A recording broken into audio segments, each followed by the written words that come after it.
আসসালামু আলাইকুম। মেডিকেল শিক্ষার্থীদের জন্য দেশের সর্ববৃহৎ অনলাইন প্ল্যাটফর্ম এক্সিস মেডিকেল স্কুলের পক্ষ থেকে জানাচ্ছি স্বাগতম। আশা রাখছি যে যেখান থেকে আমাদের এই লাইভে অংশগ্রহণ করেছেন তারা সবাই ভালো আছেন এবং সুস্থ আছেন। বর্তমানে এই করোনার মহামারীর সময়ও এক্সিস মেডিকেল স্কুল তাদের কার্যক্রমকে অব্যাহত রেখেছে। বর্তমানে এক্সিস মেডিকেল স্কুলে রয়েছে প্রায় ২৫০০-এরও বেশি ভিডিও ক্লিনিক্যাল, একাডেমিক এবং ক্যারিয়ার রিলেটেড, যেখানে ক্লাস নিয়েছে দেশ বরেণ্য শিক্ষক এবং শিক্ষিকা। এই ধারাবাহিকতায় আজকে আমাদের আরো একটি ক্লিনিক্যাল ডিসকাশন ক্লাস, যেখানে ক্লাস নিবেন আমাদের অত্যন্ত প্রিয় sir doctor MD Taibur Rahman Royal sir, MD psychiatry. Sir এখন রয়েছে national institution of mental health and hospital, Sher-e-Bangla Nagar, Dhaka. এবং পুরো অনুষ্ঠান জুড়ে আমি হোস্ট হিসেবে আপনাদের সাথে থাকবো ইনশাআল্লাহ, Humaira Islam, Zainul Haque Sikder, women's medical college and hospital, final year. এবং আজকে আমাদের এই ডিসকাশনের টপিক ইলিউশন, ডিলিউশন এবং হ্যালুসিনেশন। চলুন আর দেরি না করে চলে যাই স্যারের কাছে। স্যার আসসালামু আলাইকুম, কেমন আছেন? জি, ওয়ালাইকুম আসসালাম। স্যার আপনি অনুমতি দিলে আমরা আমাদের মূল আলোচনা। হ্যাঁ, আমার মনে হয় আজকে শুরু করা যেতে পারে, তবে আমি আগে একটু ক্ষমা চেয়ে নিচ্ছি, যেটা আমি শুরুতে বলেছিলাম যে আসলে কিছুটা আমার ফিভারের সিমটমস আছে, যেটা খুবই মাইল্ড, যেহেতু আমার একবার কোভিড হয়েছে গত বছর এবং আমি ভ্যাকসিনেটেড। তারপরেও যেহেতু বাসায় আরো কিছু মানুষের সিমটম হয়েছে, সুতরাং আমি এটাকে আর অবহেলা করতে পারছি না। কিছুটা উইকনেস আমার আছে, তো আমি হয়তো পুরোপুরি সময়টা একই রকম টেম্পো ধরে রাখতে পারবো কিনা আমি জানি না, এই জন্য আমি আগে থেকেই ক্ষমা চেয়ে নিচ্ছি। তো সুতরাং আমরা শুরু করতে পারি, দেখি কতদূর যাওয়া যায়। Thank you sir. ইনশাআল্লাহ স্যার আপনি অতি দ্রুতই সুস্থ হয়ে উঠবেন। স্যার আজকে আমাদের আলোচনার টপিক ছিল ডিলিউশন, ইলিউশন এবং হ্যালুসিনেশন। স্যার আমি প্রথমে আপনার কাছে জানতে চাচ্ছি, আমরা আসলে ডিলিউশন, ইলিউশন এবং হ্যালুসিনেশন এই সমস্যাগুলো বলতে আসলে কি বুঝি? ধন্যবাদ। এটা খুবই কমন টার্মস, হ্যাঁ, মেডিকেল টার্মস তো বটেই, ইভেন নন ডিলিউশনটা অত কমনলি ইউজড হয় না। তারপরে ইলিউশন কিন্তু খুব কমনলি ইউজড একটা টার্ম, অনেক আর্টিস্টরা এটা ব্যবহার করে, বিভিন্ন পণ্যের ব্র্যান্ডিং এর সময় ব্যবহার করা হয়। আর হ্যালুসিনেশনও ডেফিনেটলি একটা মেডিকেল সায়েন্স ব্যাকগ্রাউন্ডের মানুষ বা নন মেডিকেলের অনেকেরও একটা আবছা ধারণা আছে যে হোয়াট হ্যালুসিনেশন কুড বি। আচ্ছা, তো আমরা মনে হয় যে এটাকে ডিলিউশন, ইলিউশন, হ্যালুসিনেশন এইভাবে রাখতে পারি, অথবা ইলিউশন, হ্যালুসিনেশন এবং পাশের ডিলিউশন। অর্থাৎ জাস্ট আমি যদি মোটা দাগে বলি যে ইলিউশন এবং হ্যালুসিনেশন এই দুটো হচ্ছে পারসেপচুয়াল ডিস্টারবেন্স, পারসেপশনের সমস্যা, ঠিক আছে? আর ডিলিউশনটা হচ্ছে একটা থট ডিসঅর্ডার, ঠিক আছে, মানে চিন্তার সমস্যা। এখন পারসেপশনের বাংলা যদি করি, একদম আবিধানিক বাংলাতে কি আছে বলতে পারবো না, মানে আমরা সহজে বুঝি কি। পারসেপশনের যদি আমরা সংজ্ঞা বলি, সেটা হচ্ছে যে percept is a process of being aware about what is presented through different sense organs। অর্থাৎ আমাদের বিভিন্ন ইন্দ্রিয় দিয়ে যে ইনফরমেশন গুলো আমাদের শরীরে প্রবেশ করে, সেসবের ব্যাপারে আমাদের অ্যাওয়্যার হওয়ার নামই হচ্ছে পারসেপ্ট বা পারসেপশন, ঠিক আছে? যেমন আমরা চোখে দেখতে পাচ্ছি, তার মানে আমাদের কোনো একটা জিনিস, সেটা একটা এটা আমাদের যখন চোখ দিয়ে ভেতরে ঢুকে ব্রেনে একটা ইমেজ তৈরি করছে, আমরা তখন সেটা বুঝতে পারছি। কোনো একটা শব্দের উৎস থেকে শব্দ তৈরি হয়ে যখন আমাদের কানে যাচ্ছে, কানের পর্দা থেকে সেটা আবার সেই মেসেজটা ব্রেনের যখন অডিটরি এরিয়াতে চলে যাচ্ছে, আমরা সেটা শুনতে পাচ্ছি। হ্যাঁ, যেমন আমাদের স্কিনে যদি কেউ টাচ করে আমরা সেটা বুঝতে পারছি, আমরা কোনো একটা বস্তুর ঘ্রাণ আমরা শনাক্ত করতে পারছি। এই যে আমাদের সেন্স অর্গানসের এই যে আমরা এটাকে আমরা বলছি আমরা পারসিভ করি বা পারসেপশন। এই পারসেপশনের যে গোলমাল, এটাই হচ্ছে, এটা দুরকম বলা যেতে পারে, একটা হচ্ছে ইলিউশন, একটা হচ্ছে হ্যালুসিনেশন, ঠিক আছে? আর ডিলিউশন হচ্ছে এটা থটের একটা ডিস্টারবেন্স, অর্থাৎ আমাদের যে স্বাভাবিক চিন্তা, সেই চিন্তার মানে সেই স্বাভাবিক চিন্তার বাইরে একটা অস্বাভাবিক চিন্তাকে আমরা সহজ ভাষায় বলতে পারি ডিলিউশন। সেটার অনেকগুলো বৈশিষ্ট্য আছে, তখন আমরা যখন আলাদা করে ডিলিউশন বলবো তখন আমরা সেটাকে ডিসক্রাইব করব। তার মানে আমরা যদি মোটা দাগে চিন্তা করি যে আমাদের ইলিউশন হ্যালুসিনেশন হচ্ছে আমাদের পারসেপশনের ডিস্টারবেন্স, আর আর ডিলিউশন হচ্ছে আমাদের এক ধরনের থট বা চিন্তার ডিস্টারবেন্স। ঠিক আছে, ধন্যবাদ স্যার। তাহলে এগুলো নিশ্চয়ই অনেক রকমের টাইপ আছে স্যার। স্যার সেই টাইপগুলো আপনার কাছ থেকে জানতে চাই। আচ্ছা, তাহলে আমি প্রথমে আসি যে ডেফিনেশন গুলো বলবো। আসলে আমার এই যেহেতু এটা সব এটা ক্লিনিক্যাল ডিসকাশন, সুতরাং আমার মনে হয় যে আসলে সব সংজ্ঞা, ক্লাসিফিকেশন এগুলো তো বইতে আসলে দেয়াই আছে একরকম, আমাদের টেক্সট বইগুলোতে আছে, গাইড বইগুলোতে আছে। আমার টার্গেটটা থাকবে যাতে অন্তত আমরা কিছুটা বুঝতে পারি। হ্যাঁ, বই থেকে মুখস্থ করে ফেলা সম্ভব, জাস্ট আমি একটা ওভারভিউ আইডিয়াটা শেয়ার করবো যাতে অ্যাকচুয়ালি এই জিনিসগুলো বুঝতে পারা যায়। এখন একটা জিনিস কিন্তু খুবই ভালো যে এখন আসলে এই সাইকিয়াট্রির উপরে আলাদা করে ক্লাস হচ্ছে, সিলেবাসে একটা পোর্শন বরাদ্দ থাকছে, এবং এটা কিন্তু স্বাভাবিকভাবেই স্টুডেন্টরাও অ্যাওয়ার হচ্ছে, জানতে পারছে। কিন্তু এটা কিন্তু অনেক বছর আগে ছিল না আসলে। হ্যাঁ, এক সময় দেখা যাবে যে আমাদের আরো সিনিয়র অনেক সময় বাংলাদেশে সাইকিয়াট্রিও তো পপুলার ছিল না, মানুষজন ছিল না, এবং এটাকে একরকম মানে সামহাও নেগলেক্টই করা হতো, মানুষজন সম্পর্কে আসলে একেবারেই অ্যাওয়ার ছিল না। তো এখন মানুষ জানছে, বুঝছে। কিন্তু এরপরেও হয় কি, যেহেতু আমাদের সিনিয়রসরা সেই পূর্ব জেনারেশনের মানুষ, তো প্রত্যেকেরই জানা বোঝার মধ্যে কিছু এখনো গ্যাপ আছে। তবে এটা খুবই স্বাভাবিক, যে কোনো একাডেমিক নলেজের ক্ষেত্রেই যখন উদ্যোগ হচ্ছে, মানুষজন শিখতে চাচ্ছে, আশা করি এই গ্যাপগুলো দ্রুতই পূরণ হয়ে যাবে। আচ্ছা, তাহলে আমরা প্রথমেই আসি পারসেপচুয়াল ডিস্টারবেন্স, যে দুটো বললাম, একটা হচ্ছে ইলিউশন আর একটা হচ্ছে হ্যালিউসিনেশন। এখন ইলিউশন কি জিনিস? তার মানে আমরা যখন ওই যে বললাম পারসেপ্ট কি, যে process of being aware about what is presented through different sense organ. এখন কোনো একটা জিনিস, কথার কথা, আমার সামনে একটা আপেল আছে, আমি আপেলটাকে দেখতে পাচ্ছি, তার মানে এখানে একটা এক্সটার্নাল স্টিমুলাস আছে, অর্থাৎ এই আপেল থেকে যখন এই আমাদের ভিজুয়াল রে গুলো আসছে, সেটা আমাদের চোখ ভেতর দিয়ে, কর্নিয়ার ভেতর দিয়ে রেটিনায় পড়ছে, সেখান থেকে আমাদের অপটিক ট্র্যাক্ট হয়ে আমাদের এটা ওই অক্সিপিটাল লোবে গিয়ে যখন ইমেজ তৈরি করছে, আমরা জিনিসটা দেখতে পাচ্ছি। তার মানে কি হচ্ছে, এখানে একটা একটা কিন্তু এক্সটার্নাল স্টিমুলাস আছে, থাকতে হবে। কোনো জিনিস যদি আমি দেখতে চাই বা কোনো জিনিস যদি শুনতে চাই, অর্থাৎ একটা শব্দ তৈরি হতে হবে। সেই শব্দটা তৈরি হলো, আমি শুনলাম। কোনো সাপোজ আমার সামনে একটা ফুল আছে, ফুলের সুবাস বা সুঘ্রাণ বের হচ্ছে, আমি সেই গন্ধটা শুনতে পাচ্ছি। অর্থাৎ এখানে এক্সটার্নাল স্টিমুলাস আছে এবং সেটাকে আমি পারসিভ করছি। এটা হচ্ছে নর্মাল। এখন এটা অ্যাবনর্মালটা, এটার যে অ্যাবনর্মালিটি সেটা দুরকম। যেটা ইলিউশনের ক্ষেত্রে যেটা হয়, ইলিউশনকে ডিফাইন করা হয় মিসপারসেপশন অফ এক্সটার্নাল স্টিমুলি। ঠিক আছে, মিসপারসেপশন অর্থাৎ এখানে যেটা পারসিভ করার কথা সেটা পারসিভ না করে আমি অন্য একটা পারসিভ করছি। অর্থাৎ আমার এক্সটার্নাল স্টিমুলাস একটা, কিন্তু আমি পারসিভ করছি ভিন্ন জিনিস। যেমন এই যে আমি একটু আগে যেটা বললাম আপেলের কথায় আছে, আপেল আমি দেখতে পাচ্ছি হয়তো কোনো একটা ছুরি, কথার কথা বলে দিচ্ছি, বা আমি দেখতে পাচ্ছি লোহার কোনো একটা বল, দুইটাই গোল। হ্যাঁ, এখন এই যেমন ইলিউশন, এই যে অনেক আর্টিস্টিক এক্সপ্রেশনে কিন্তু ইলিউশন শব্দটা ব্যবহার করা হয়, যে একটা ছবির এমন ধরন যে আঁকা হয়েছে একটা, কিন্তু আমি দেখতে পাচ্ছি অন্যরকম। ঠিক আছে, মনে হচ্ছে কেমন জাদুর মতো, এটাকে বলা হয় ইলিউশন। আপনার কিছু মনে করবেন না, আমার ছেলে পেছনে এসে দাঁড়িয়েছে, এটাকে আটকে রাখা গেল না। তো যেমন ভয়ের সময়, হয়তো গভীর রাত, অন্ধকার রাত, হ্যাঁ, আপনি ভয় পেয়েছেন, সামনে একটা দড়িকে আপনার কাছে মনে হচ্ছে সাপ। ঠিক আছে, আপনি কিন্তু দেখতে পেয়েছেন এই যে দড়ি আপনার মনের মানে আপনার চোখের মাধ্যমে আপনার মস্তিষ্কে কিন্তু ইমেজ তৈরি করেছে, কিন্তু আপনি আলটিমেটলি পারসিভ করেছেন সাপ।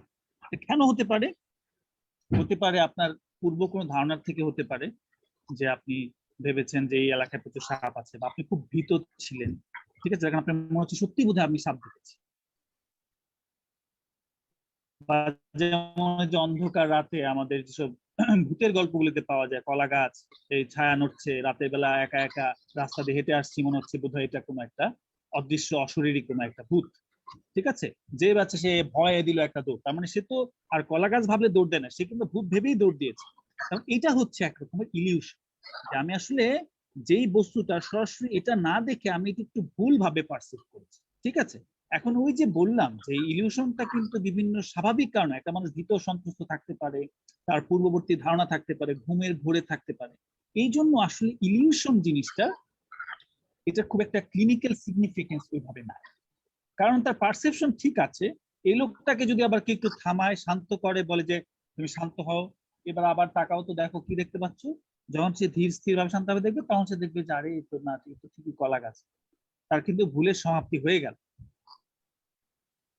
তো এইটাকে এই জন্য যে আসলে ইলিউশনটা মানে এটার জন্য খুব একটা ক্লিনিক্যাল সিগনিফিকেন্স নাই, অর্থাৎ ইলিউশন যে কোনো সুস্থ মানুষেরও থাকতে পারে, এবং বেশিরভাগ ক্ষেত্রে ইলিউশনটা আসলে সুস্থ মানুষেরই হয় অবস্থার প্রেক্ষিতে। ঠিক আছে, এবার আমরা আসবো হ্যালিউসিনেশন। হ্যালিউসিনেশনের সংজ্ঞাটা যদি আমরা খুব খুব কমনলি ব্যবহৃত হয় এই শব্দটা, আমি আজকে হ্যালিউসিনেশন ডিফিনিশনটাই আমি খুব ক্লিয়ারলি এক্সপ্লেন করব, যাতে আমার মনে হয় হ্যালিউসিনেশন নিয়ে কারো কোনো কনফিউশন না থাকে অনেকের বিষয়টা। হ্যালিউসিনেশন হচ্ছে is a percept that is experienced in the absence of an external stimulus to the corresponding sense organs. তাহলে কি বলা হচ্ছে, এটা একটা percept which is experienced in the absence of an external stimulus to the corresponding sense organs. Corresponding sense organs অর্থাৎ যেমন যদি visual, যেমন আমাদের যতগুলো সেন্স অর্গানস আছে সবগুলোর সাথে এক একটা হ্যালুসিনেশন রিলেটেড। আমাদের যে ভিশন, আমরা যে দেখতে পাই, এটার সাথে কি হ্যালুসিনেশন হচ্ছে ভিজুয়াল হ্যালুসিনেশন। আমরা যে শুনতে পাই, এইটার যে হ্যালুসিনেশনটাকে বলে অডিটরি হ্যালুসিনেশন। আমরা আমরা যে মানে কি বলে আমাদের যে ঘ্রাণ শক্তি, হ্যাঁ, এটাকে বলা হয় অলফ্যাক্টরি হ্যালুসিনেশন, এটার যে হ্যালুসিনেশন। আমরা যে স্বাদ পাই, জিহ্বা দিয়ে আমরা যে স্বাদ, আমাদের মিষ্টি, তিতা, লবণাক্ত, হ্যাঁ, এটাকে বলে গাস্ট্রেটরি হ্যালুসিনেশন। এবং আমাদের যে সেন্সরি যে মানে যে আমাদের যেটা মানে স্পর্শের, আমাদের যে টাচ বা আমাদের স্পর্শেন্দ্রিয় যেটাকে বলে আর কি, আমাদের স্কিনের মাধ্যমে যে হ্যালুসিনেশনটা আসে সেটা হচ্ছে ট্যাকটাইল হ্যালুসিনেশন। ঠিক আছে, আরেক ধরনের হ্যালুসিনেশন আছে, সেটা হচ্ছে আমাদের ডিপ অর্গানস গুলোর ব্যাপারে, আমাদের ভিসেরাল অর্গানস গুলোর ব্যাপারে, সেটাকে বলা হয় সোমাটিক হ্যালুসিনেশন। ঠিক আছে, এখন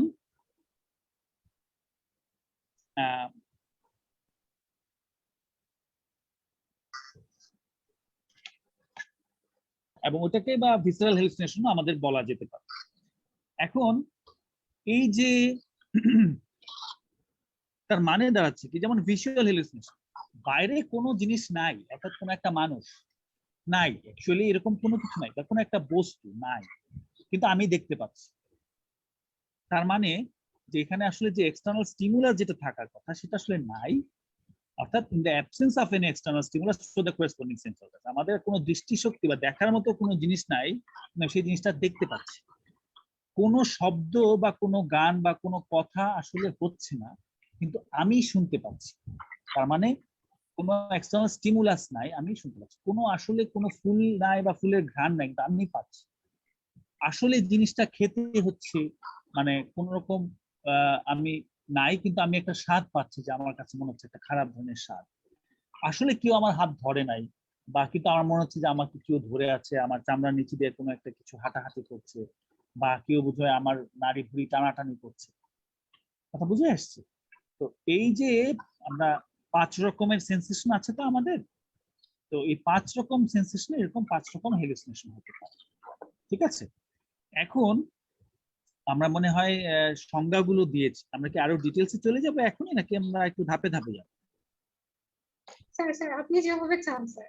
আচ্ছা, ঠিক আছে, আমি তাহলে হ্যালুসিনেশন একটু ডেসক্রাইব করছি, যেহেতু এটা একটু বলে নিই। তার মানে হচ্ছে, প্রথম কথা হচ্ছে যে আমাদের কোনো রকম এক্সটার্নাল স্টিমুলাস থাকতে পারবে না। ঠিক আছে, তার মানে যেমন একজন মানসিক অসুস্থ রোগী বা অন্য কোনো রোগী, সে বলছে যে আমি কানে কানে আমাকে কেউ কিছু বলছে, আমি অমুক মানুষের কণ্ঠ শুনতে পাচ্ছি, এখন সত্যি যদি এরকম কোনো একটা জিনিস তার শুনতে পায়, তাহলে সেটা ওই ঘরে আর বাকিদেরও শুনতে পারার কথা, যদি সত্যি কোনো রকম সাউন্ডের উৎস থেকে থাকে। কিন্তু দেখা যাচ্ছে বাকি বাসার কেউ শুনতে পাচ্ছে না, সে শুনতে পাচ্ছে। ঠিক আছে, এটা তার মানে আমরা ধরবো হ্যালুসিনেশন। যেমন সামনে মনে হচ্ছে যে সাপোজ একজন লোক তার আরেকটা মানুষকে সে দেখতে পাচ্ছে, তো বাকি বাসার সবারই সেই বিষয়টাকে বা সেই লোক বা সেই বস্তুটা দেখতে পারার কথা, কিন্তু বাসার সবাই বাকিরা কেউ সেটা দেখতে পাচ্ছে না। সে হয়তো একজনকে ডাক দিয়ে বললো, এই যে অমুককে দেখা যায়, অমুকজন বললো যে না না না কোথায়, কিছু আমি তো কিছু দেখতে পাচ্ছি না। সে বললো কি ব্যাপার, তুমি দেখতে পাও না? আমি তো ঠিকই দেখতে পাচ্ছি। আরেকজনকে ডাক দিল, সেও দেখতে পায় না, কিন্তু ওই লোকটা যে অসুস্থ মানুষ সে দেখতে পাচ্ছে। তার মানে তারই আসলে অ্যাবনর্মালিটিটা তার ভেতর। তার মানে এটাও এক ধরনের হ্যালুসিনেশন। ঠিক আছে, তাহলে এখন হ্যালুসিনেশন যে আমরা বলবো, এটার কিছু শর্ত আছে। ঠিক আছে, এটা শর্তগুলো করলেই তবেই কেবলমাত্র হ্যালুসিনেশন হয়। যেমন এই হ্যালুসিনেশনটা হতে হবে সম্পূর্ণ জাগ্রত অবস্থায়, ক্লিয়ার কনসাসনেস। একটা মানুষ তন্দ্রাচ্ছন্ন, একটা মানুষ তীব্র অসুস্থ এবং মানে আমরা যেটাকে বলি কোমাটিক, একটা কোমাটোস কন্ডিশনে আছে বা একটু ডেলিরিয়াস কন্ডিশনে আছে, এই যে এটা তখন কিন্তু আমরা হ্যালুসিনেশন বলতে পারি। অর্থাৎ তার কনসাসনেসটা হতে হবে ক্লিয়ার কনসাসনেস।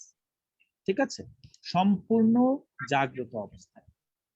ঠিক আছে, এবং এই হ্যালুসিনেশনটা আমি চাইলেই শুরু করতে বা বন্ধ করতে পারবো, এটা আমার ইচ্ছাধীন না।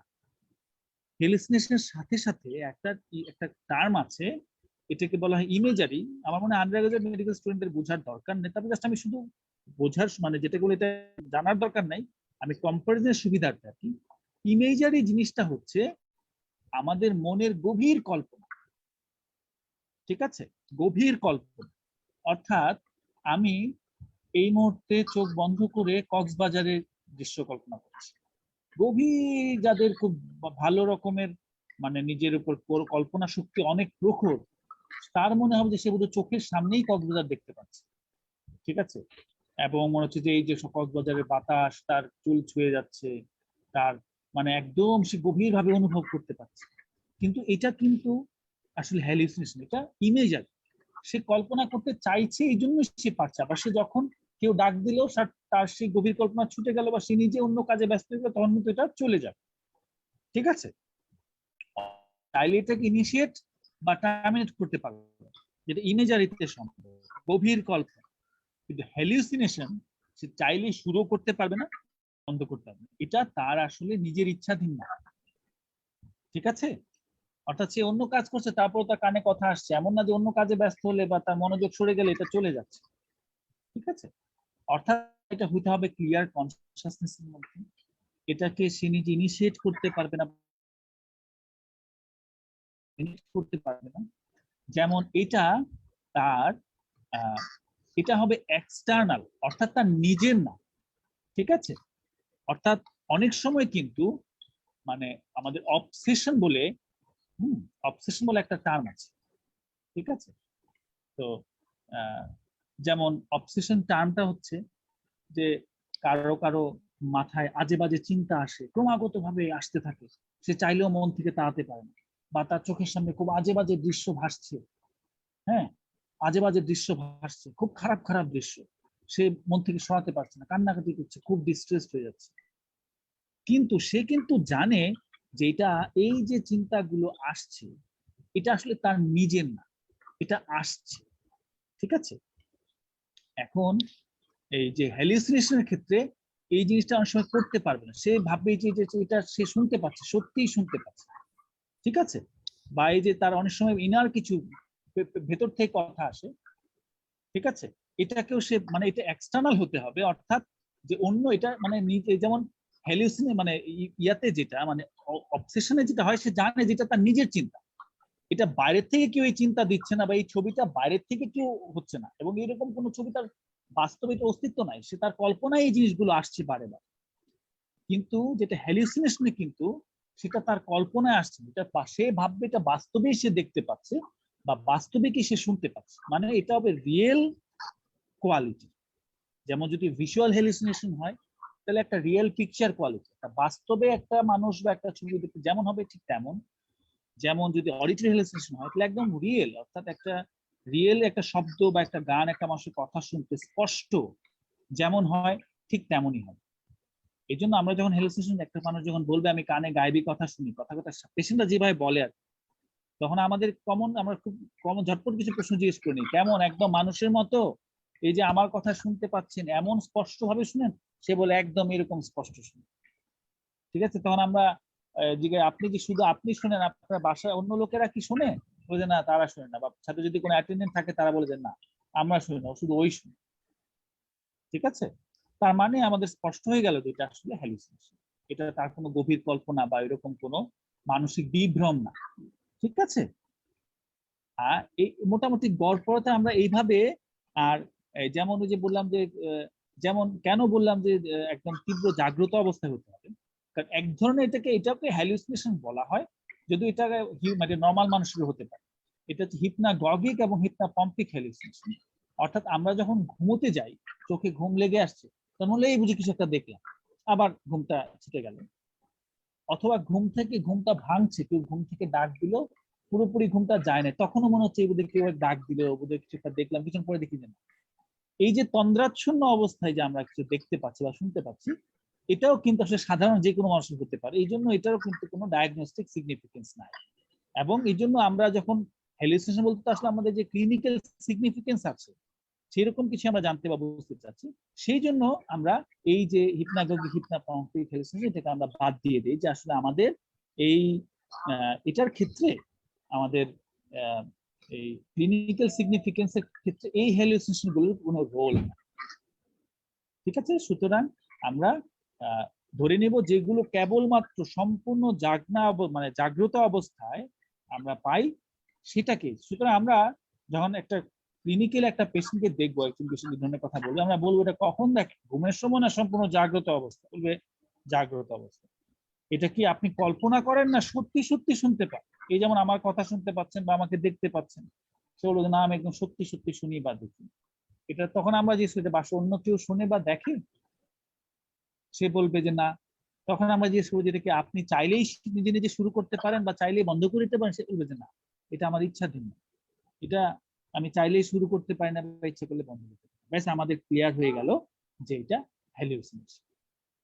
ঠিক আছে, একটা ক্লিনিক্যালি একটা হ্যালুসিনেশনকে আমরা আমরা ডেসক্রাইব করলাম, ডেফিনেশন, এবং আমাদের এটার যে ক্রাইটেরিয়া গুলো সেগুলো আমরা ডিসক্রাইব করলাম। আশা করি হ্যালুসিনেশনটা কি সেটা আমরা এখন বুঝতে পেরেছি। আমরা তারপরে ধাপগুলো তো মোটামুটি আমরা বলে ফেলেছি, যে আমাদের যে ধরনের 5 ধরনের hallucination: auditory hallucination, visual hallucination, আমাদের আমাদের মানে যেটা ঘ্রাণের যেটা অলফ্যাক্টরি হ্যালুসিনেশন, স্বাদের যেটা এটা হচ্ছে গ্যাস্ট্রেটরি হ্যালুসিনেশন, এবং আমাদের টাচ বা আমাদের প্রিক, আমাদের যে স্পর্শের যে হ্যালুসিনেশন এটাকে বলা হয় ট্যাকটাইল হ্যালুসিনেশন। এবং আমাদের যে ভিসেরাল হ্যালুসিনেশন বলে আছে, একটা হ্যালুসিনেশন অফ ডিপ সেন্সেশন, অর্থাৎ আমাদের যে সে ফর এক্সাম্পল কিছু কিছু মানুষ যাদের ধরেন সিজোফ্রেনিয়া একটা পেশেন্ট, গভীর হ্যালুসিনেশন, অনেক সময় বলে যে আমাকে তো খুব কষ্ট দেয়। কিভাবে কষ্ট দেয়? বলছে আমাকে তো শরীরের ভিতরে কারেন্টের শক দেয়, আমার আমার নাড়ি ভুঁড়ি ধরে টানাটানি করে, আমি খুব কষ্ট পাই। যেমন একটা সোমাটিক হ্যালুসিনেশন আছে যেটাকে বলা হয় যে somatic hallucination sense of sexual intercourse, এটা কিন্তু আমরা পাই। যেমন একটা পেশেন্ট এসে বলে যে সে ফিল করছে যে কেউ তার সাথে সেক্সুয়াল ইন্টারকোর্স করছে, একদম রিয়েল সেক্সুয়াল ইন্টারকোর্সের ফিলিংস, কিন্তু সে এক্সপ্লেন করতে পারছে না, এবং বাস্তবিক তো আসলে কিছু নাই, কিন্তু তার পারসেপশনটা কিন্তু একদম রিয়েল, যেমন ফিল করার কথা সে তেমনই ফিল করছে। এটা হচ্ছে ওই যে হ্যালুসিনেশন অফ ডিপ সেন্সেশন, একদম গভীর হ্যালুসিনেশন। ঠিক আছে, মোটামুটি এই। আর এই হ্যালুসিনেশনের ঝামেলাটা এখানে মানে এটা শেষ করে দিই, বাকিগুলো কমনলি থাকে, কিন্তু আমাদের অডিটরি হ্যালুসিনেশনের ক্ষেত্রে আমাদের আসলে আমরা কিছু কমন কথা শুনে থাকি যে, আচ্ছা just hold on for 1 minute.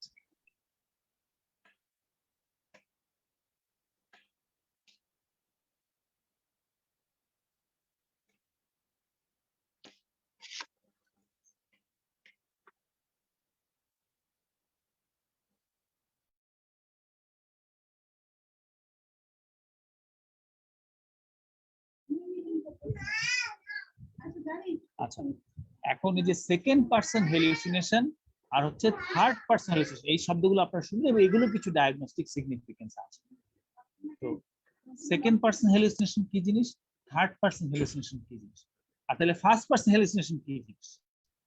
হ্যাঁ, ফার্স্ট পারসন হ্যালুসিনেশনটা আসলে এটা পুরোপুরি মানে শব্দটা খুব বেশি আলোচিত হয় না।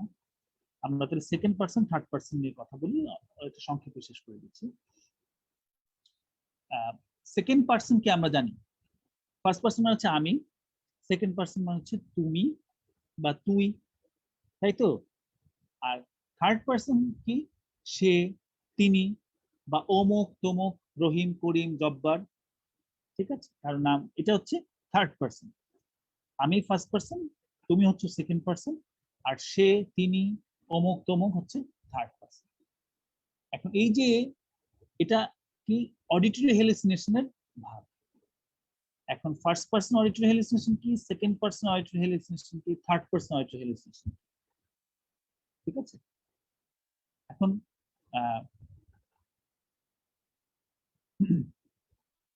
আমি ফার্স্ট পারসনটা সংক্ষেপে বলে দিচ্ছি, তাহলে আমাদের বিষয়টা স্পষ্ট হয়ে যাবে। আমি যদি আমার চিন্তাগুলোকেই শুনতে পাই সহজভাবে, আমি যে চিন্তা করছি সেই চিন্তাটাই আবার কথার মতো করে আমি কানে শুনতে পাচ্ছি, স্পষ্ট আমার কানে বাজছে, ঠিক আছে? তো সেটা হচ্ছে ফার্স্ট পারসন হ্যালুসিনেশন।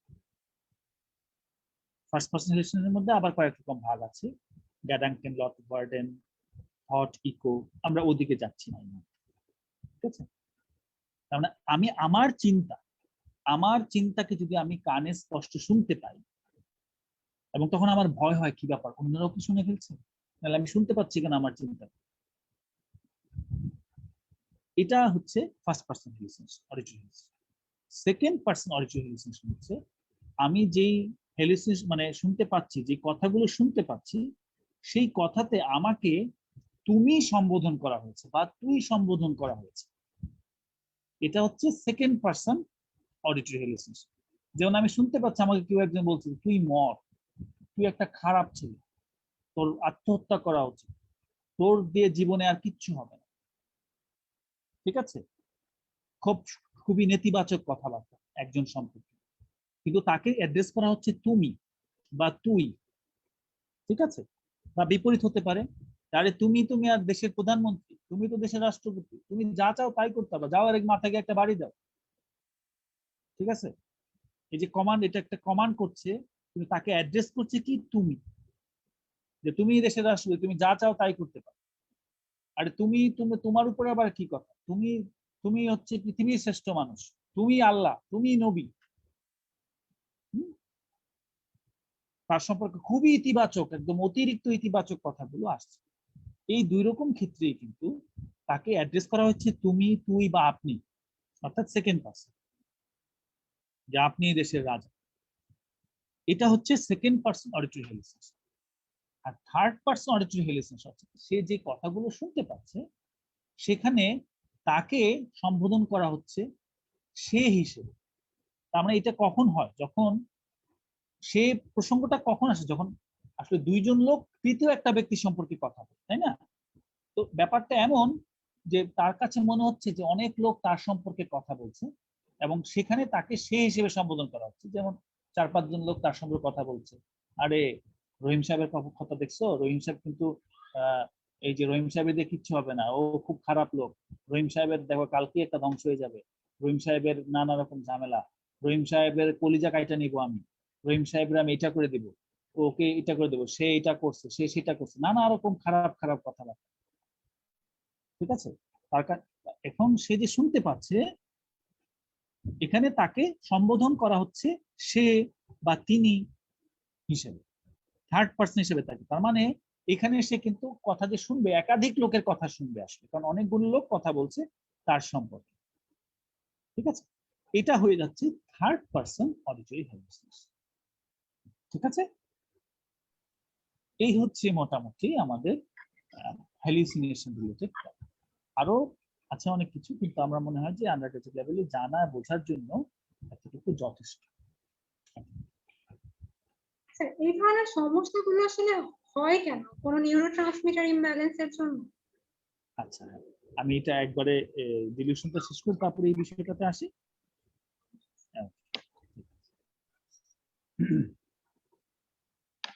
আচ্ছা, আমরা যেহেতু ইলিউশন শেষ করলাম, হ্যালুসিনেশন বললাম, এবার ডিলিউশনটা বলবো, এবং তারপরে হচ্ছে যে আসলে ওভারঅল মেকানিজমটা কি, এবং তারপরে হয়তো আমরা এটা রিলেটেড যে আসলে কোন সব অসুখ বিসুখ এগুলো হতে পারে সেসব ব্যাপারে জানার চেষ্টা করি।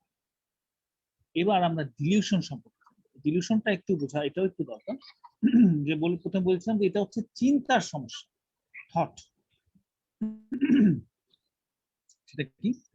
A delusion is a firm belief, আমার প্রত্যেকটা কথাই এখানে গুরুত্বপূর্ণ, আমি স্ট্রেস করব, which is held on inadequate ground। ঠিক আছে?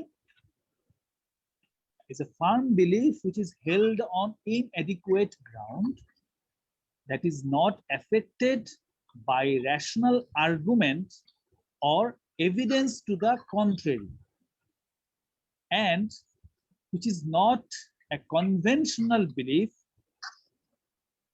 ঠিক আছে, that is not a conventional belief which the person might be expected to hold given his religious, cultural or educational background।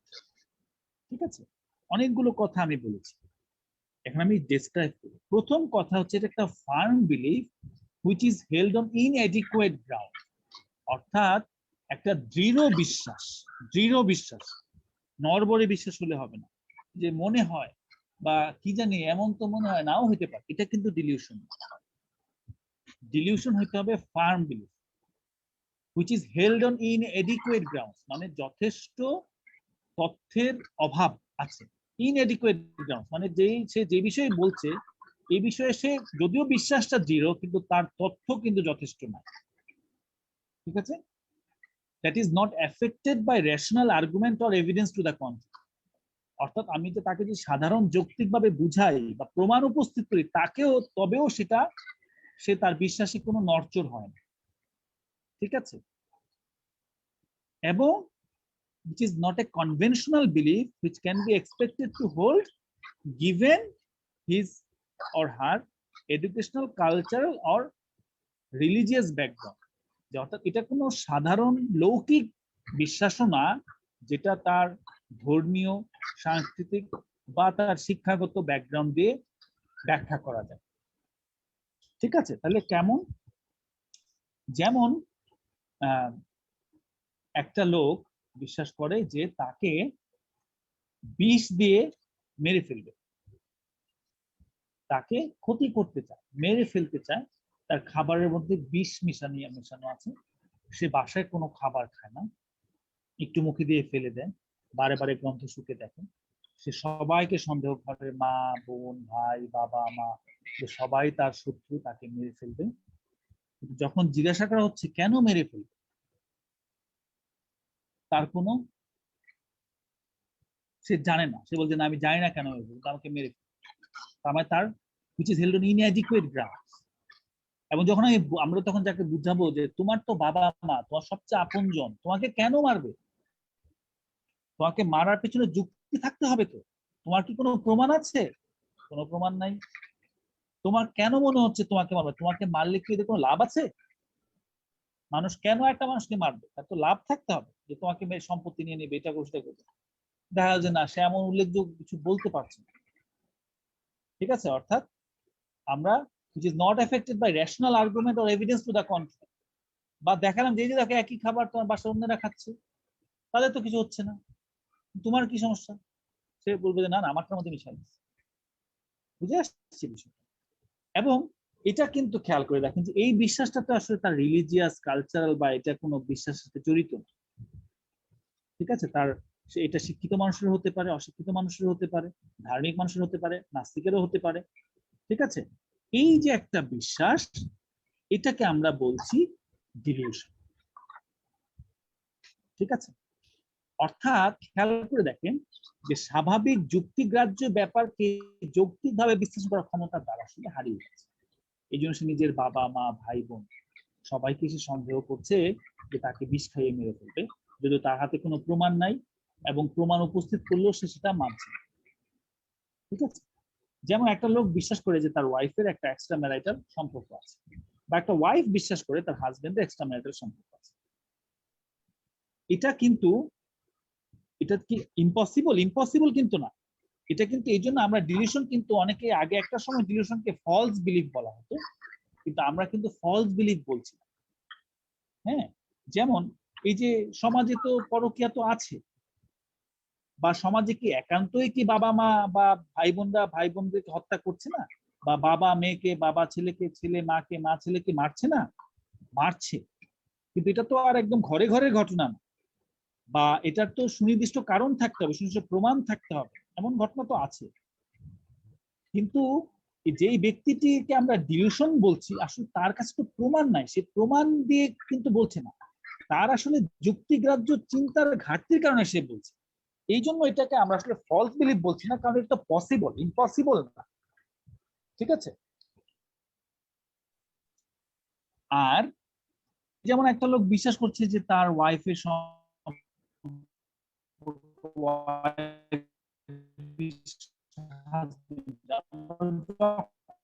বলবো যে আপনার কি প্রমাণ আছে? খুব খারাপ কন্ডিশনে কিছু বয়স্ক মানুষ পাওয়া যায় নিজের ওয়াইফকে সন্দেহ করছে, কাকে? যে নিজের ছেলেকে দিয়ে। কারণ আমরা বলি, আরে ভাই এটা কি সম্ভব, নিজের ছেলের সাথে মায়ের সম্পর্ক থাকবে? এটা কি হয়? বলছে না, আছে। নাহলে কি কথা বলে রাত্রে এরকম চুপে চুপে। বুঝতে পারছেন ব্যাপার? তো এই যে ব্যাপারগুলো, সেখানে কিন্তু তাকে যতই প্রমাণ দেখানো হোক, হ্যাঁ, সে তাকে চলানো যাচ্ছে। যেমন একজন লোক বিশ্বাস করছে যে কেন আমার ওয়াইফের পাশের বাসার লোকের সাথে সম্পর্ক। কিভাবে বুঝলেন আপনি?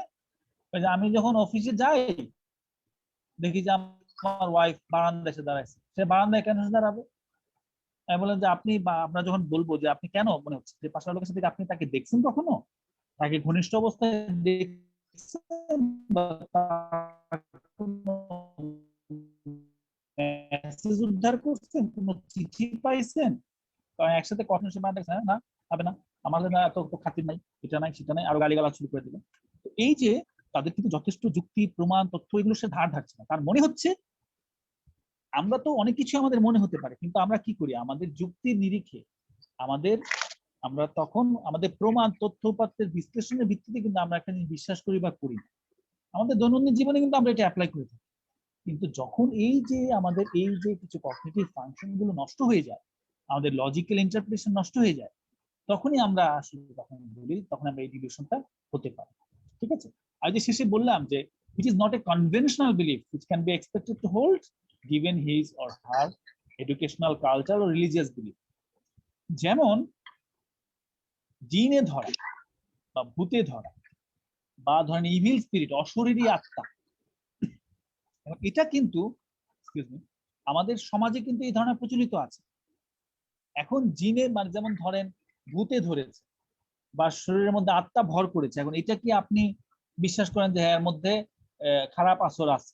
আপনি বিশ্বাস করেন, সমাজের লাখ লাখ লোক বিশ্বাস করে। ঠিক আছে, এখন এটা কি আপনি ডিলিউশন বলবেন? না, এটা ডিলিউশন বল, কারণ এটা কিন্তু তার কোনো অ্যাবনর্মাল থট থেকে না, এটা সে জন্মের পর থেকে দেখছে মানুষ এভাবে বিশ্বাস করে, সেও বিশ্বাস করে। ঠিক আছে, এটা কিন্তু, এটাও কিন্তু খেয়াল করে দেখেন যে সে কোনো প্রমাণ দিতে পারবে না, তাকে আপনি যতই তথ্য প্রমাণ দেন সে বলবে যে না, আছে, এসব আছে। কিভাবে আছে? এটা আসলে কালচারালি সে বিলিভ করে আসছে, রিলিজিয়াসলি বিলিভ করে আসছে। আছে না নাই আমরা সেই ব্যাখ্যায় যাচ্ছি না, কিন্তু এইটাকে আমরা আর ডিলিউশন বলতে পারি না, কারণ এটা আসলে তার অ্যাবনর্মাল থট থেকে না। সুস্থ স্বাভাবিক চিন্তা শক্তির মানুষও কিন্তু এই ধরনের বিশ্বাস তার থাকতে পারে। ঠিক আছে, এবং বিভিন্ন ধর্মের বিশ্বাসী মানুষের মধ্যে ধরনের বিশ্বাস থাকতে পারে। তো সুতরাং এটাকে আমরা ডিলিউশন বলছি না, এরকম যদি থাকে। তার মানে এই ক্রাইটেরিয়া গুলো যদি ফুলফিল করে, তখনই একটা বিলিফ, একটা ফার্ম বিলিফকে আমরা বলবো ডিলিউশন। ঠিক আছে,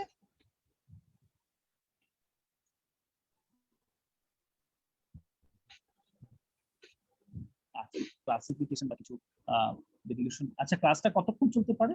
1 ঘন্টা? স্যার আপনি যতক্ষণ নেবেন স্যার, অসুবিধা নাই। আমরা আপাতত 1 ঘন্টা সেট করি, তারপরে দেখা যাবে। এখন ডিলিউশনটা 2 রকমের, আমরা সহজ ভাবে যদি কয়েকবার ব্যাখ্যা করি। একটা হচ্ছে মানে পসিবিলিটি নেই, প্রবাবিলিটি নেই। হ্যাঁ, দুরকম ডিলিউশন, একটা হচ্ছে বিজার ডিলিউশন, একটা হচ্ছে নন বিজার ডিলিউশন। ঠিক আছে, এখন বিজার ডিলিউশন কি জিনিস আর নন বিজার ডিলিউশন কি জিনিস? আমাদের নন বিজার ডিলিউশনে বেশিরভাগ জিনিসগুলো আসবে। তাহলে আমরা নন বিজারটা দিয়ে আসি, তারপরে বিজারে যাব।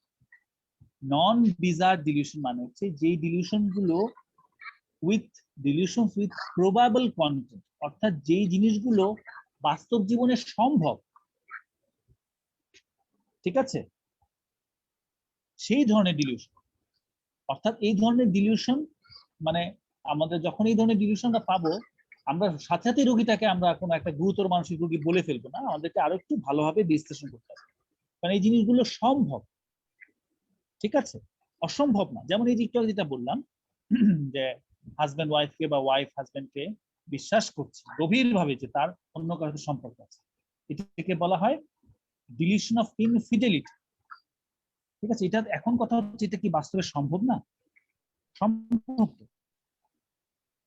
এই ব্যক্তির ক্ষেত্রে নির্দিষ্ট এই ঘটনাটা অসম্ভব।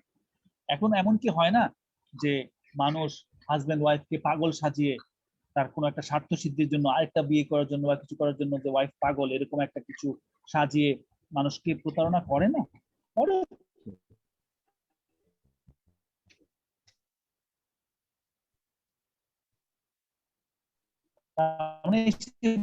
বললো আর আমরা তাদের কথা মতো নাচা শুরু করলাম, তাকে না, ওদেরকে খুব ভালোভাবে দেখলে আসলে এরকম কোনো ব্যাপার নাই। আসলে তো হাজবেন্ড তো পরকে থাকতে পারে, তাই না?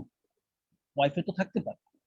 যেমন এই যে প্রথমে আমরা একটা আলোচনা করেছিলাম যে একজন বিশ্বাস করছে যে তাকে বিষ খাইয়ে মেরে ফেলবে তার বাবা মা, বা তার পিছনে শত্রু লাগছে, সে সবসময় খুব ভয় থাকে, ঘরের দরজা জানালা বন্ধ করে রাখে, বাইরে বের হলে খুব আস্তে আস্তে হাতে চারপাশে খালি তাকায়, সবসময় একটা ভীত সন্ত্রস্ত ভাব, যেই বুঝে তাকে তার উপর ঝাঁপিয়ে পড়বে, তাকে মেরে ফেলবে।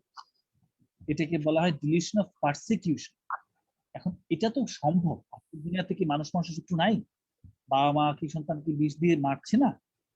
বা অন্য কি সম্পত্তির জন্য মানুষ খুন হচ্ছে না? তো কেউ এসে এটা বললো আর আমরা সাথে তাকে ডিলিউশন বলবো না, কিন্তু আমাদেরকে আসলে এটাকে জাজ করতে হবে। যে লোকটা এটা বলছে তাকে ব্যাখ্যা করতে দিতে হবে। যদি দেখা যায় যে সে যেভাবে বলছে আসলেই এরকম ঘটনা সম্ভব, তখন কিন্তু আমাদেরকে দেখতে হবে যে আসলে কি এই একটা জিনিস ছাড়া তার আর কোনো সমস্যা আছে। যদি দেখা যায় না একটা ছাড়া বাকি সবকিছু নর্মাল, এবং এই জিনিসটা তো সে একটা যুক্তিগ্রাহ্য ব্যাখ্যা দিতে পারে, তখন কিন্তু আমাদেরকে তাকে মানসিক রোগী ভাবা চলবে না। তখন আমাদেরকে অনেকবার ভাবতে হবে যে এটা কোনো সাজানো কেস কিনা, এটা পরিবার লোকরা আসলে তার বিরুদ্ধে কোনো ষড়যন্ত্র করে তাকে এরকম পাগল সাজাচ্ছে কিনা। ঠিক আছে, কিন্তু আমরা যখন নিশ্চিতভাবে আমাদের যে ক্লিনিক্যাল এক্সামিনেশন, আমরা যখন একটা পেশেন্টকে এক্সামিন করব, একটা না একটা পর্যায়ে কিন্তু সে যদি মানসিক রোগী হয়ে থাকে, সে একটা না একটা পর্যায়ে কিন্তু সে ঠিকই তার মানসিক রোগের ব্যাপারগুলো চলে আসবে। ঠিক আছে, তাই বলে আমরা তো আর গোয়েন্দাগিরি করতে পারবো না মিসির মতো, ওই ঘটনাস্থলে গিয়ে দেখতে পারবো না। কিন্তু আমাদের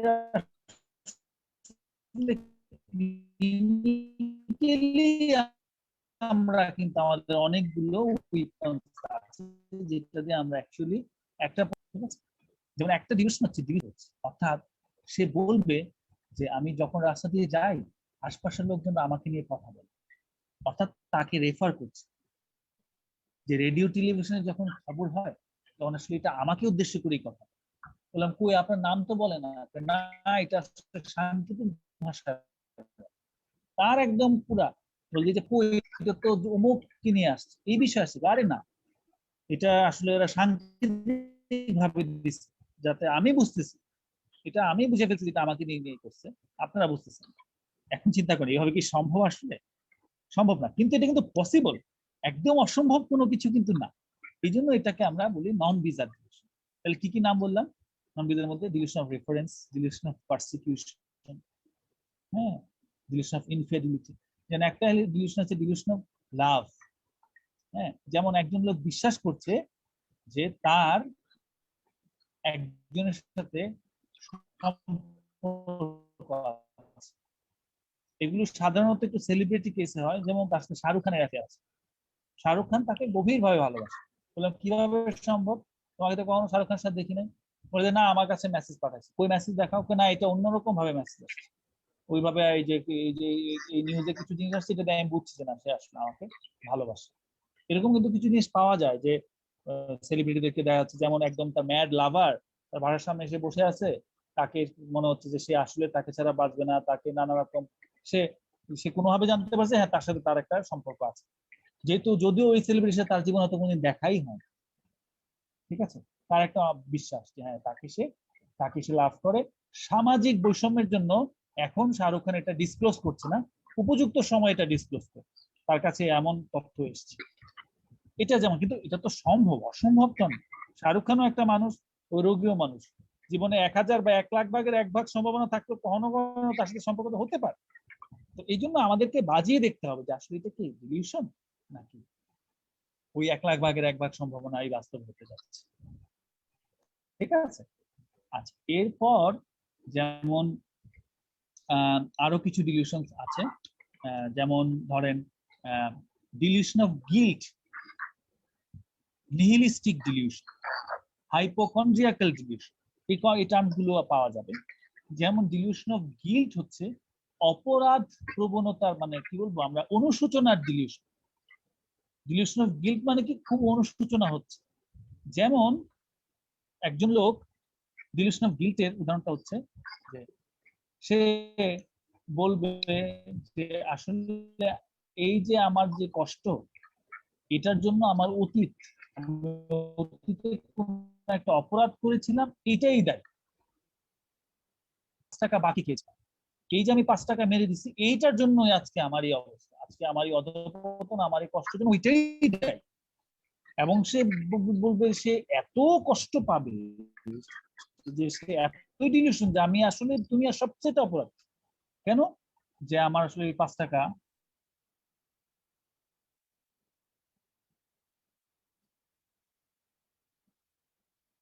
যে আমার ওই 5 টাকা যে আমি মেরে দিছি, দেখেন এত বড় মেরে ফেলছি। যেমন একজন বলবে যে কি অপরাধ করেছেন আপনি, বলবেন যে ওই যে আমি মেডিকেল ভর্তি পরীক্ষার সময় ওই যে অমুকের কাছ থেকে 2টা এমসিকিউ দেখে লিখছিলাম, তার মানে আমি তো নকল, ওই যে অপরাধ করছি, অপরাধ করে চান্স পাইছি, তার মানে তো আমার মেডিকেল চান্স পাওয়া ঠিক হয় নাই, তার মানে আমার পুরাটাই ব্যর্থ, আমি সবচেয়ে অপরাধী মানুষ, আমার শাস্তি হওয়া উচিত, আমারই মেডিকেল ডিগ্রি অবৈধ, আমারই ইনকাম হারাম, আমার সব কিছু নষ্ট, আমার কিছুই হবে না, আমার শাস্তি হওয়া উচিত, আমি শাস্তি ডিজার্ভ করি, আমি দুনিয়া সবচাইতে।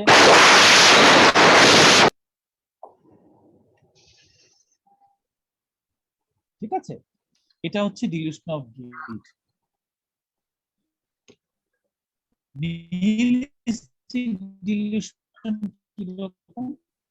নিহিলিজম মানে হচ্ছে বলবো যে একদম চরম হতাশা, মানে এতই দুনিয়াটা শেষ, দুনিয়াতে আর কিছু হবে না ভালো, আমার জীবনে আর কোনো আশার আলো নাই, আমি ধ্বংস হয়ে গেছি।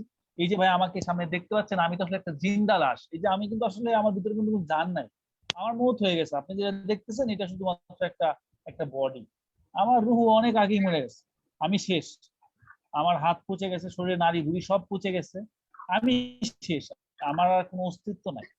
এই যে নিজেকে একদম অস্তিত্বহীন করে ফেলা, সামনে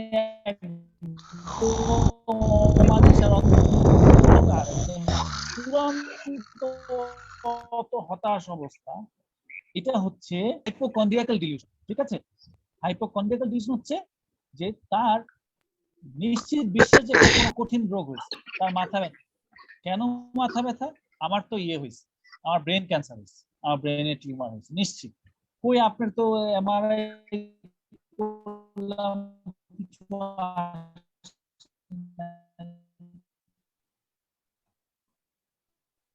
না না না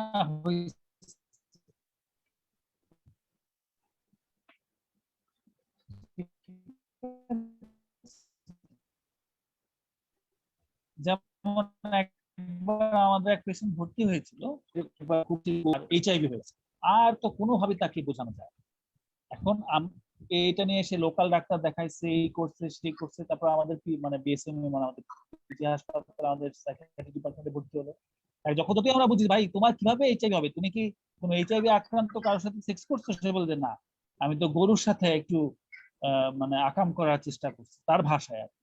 কারণ যে আমার গরুর তো আর এইডস হয় না, তো তো গরু যদি না হয় তোমার এইডস হবে করতে, আর যে তোমার পরীক্ষা করলাম তোমার তো এইডস নেগেটিভ, রিপোর্ট তো নেগেটিভ, কয়েকবার করা হয়েছে, না না না রিপোর্ট আসে যা খুশি তা আসে, আমার এইডস হয়ে গেছে, আমি নিশ্চিতভাবে এইডস আক্রান্ত। এখন তাকে আর বিশ্বাসী কোনোভাবে যত যুক্তি প্রমাণ যাই দিই না কেন, তার ধারণা ওই যে সে গরুর সাথে একটু বেস্টিয়ালিটির চেষ্টা করেছে, এরপর তার এইডস হয়ে গেছে। এখন এটাই হচ্ছে ডিলিউশন অফ হাইপোকন্ড্রিয়াসিস বা হাইপোকন্ড্রিয়াকাল ডিলিউশন। এই গেল মোটামুটি নন বিজার ডিলিউশন। এইবার আসবো বিজার ডিলিউশন। এইটা আমি যতগুলো জিনিস বললাম, এখন এই যে একটা লোক বিশ্বাস করছে তার এইচআইভি হয়ে গেছে, বা একজন বিশ্বাস করছে তার ব্রেন টিউমার হয়েছে, এখন এটা কি অসম্ভব জিনিস? তা তো না, এগুলো তো মানুষের তো ব্রেন টিউমার হয়, মানুষের এইচআইভি হয়।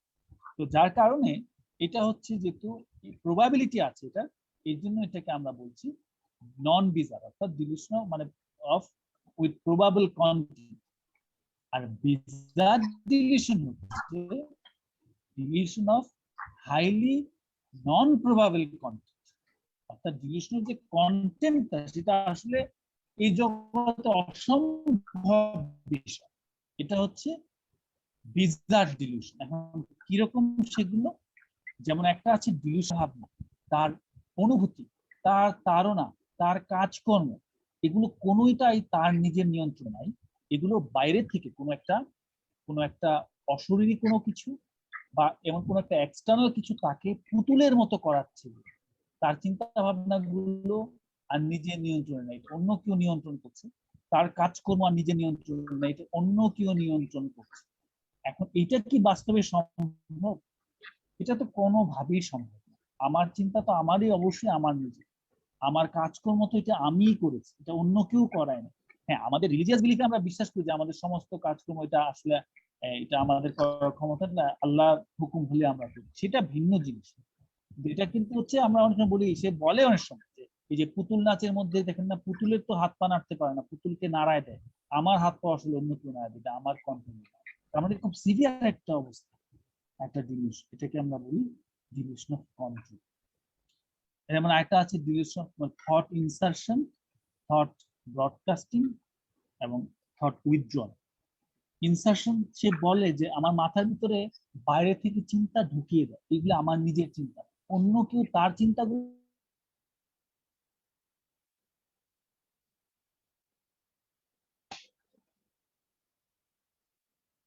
একটু কেটে যাচ্ছে, কোনো সমস্যা হচ্ছে না? স্যার নেটে বুঝে পাচ্ছেন?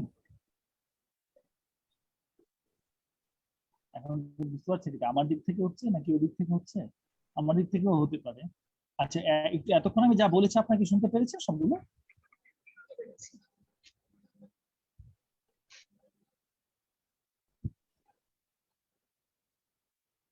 আপনাকে শুনতে পেরেছেন? পেরেছি।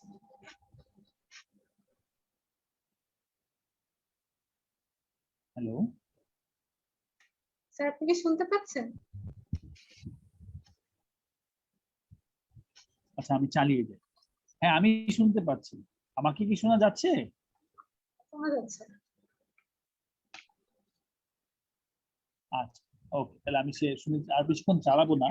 তো এই যে থট উইথড্রল কি হয়, সে বলে যে আমার মাথায় যে চিন্তা সেগুলো না কে যেন চুরি করে নিয়ে যায়।